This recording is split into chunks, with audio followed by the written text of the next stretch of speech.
Hi there, CreativeSarah here, and we have a new project. This is part of our holiday collection that just launched this week. OMG, Resting Grinch Face. Wait till you see this cute shirt I'm making. So all I'm going to do is cut out the design I want, peel it off, stick it down. Now I mixed some of our Meadow and Couture Teal inks for this Grinchy green color. So I mix that color and then I'm using our bright white and our candy apple red.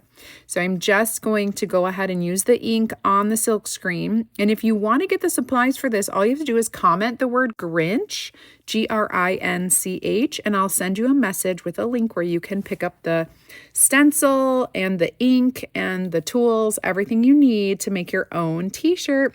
Now remember, all of our stencils are reusable, so you can make as many t-shirts as you want. Go ahead and dry the ink, and once it is completely dry, we're going to put some parchment paper over it, and then I'm going to heat press it. You can also use an iron. The heat press is just going to be 30 seconds front and back, and if you're using an iron, you're going to do 4 minutes front and back. Set your heat to the shirt. Oh my gosh, you guys, look how cute. I love it.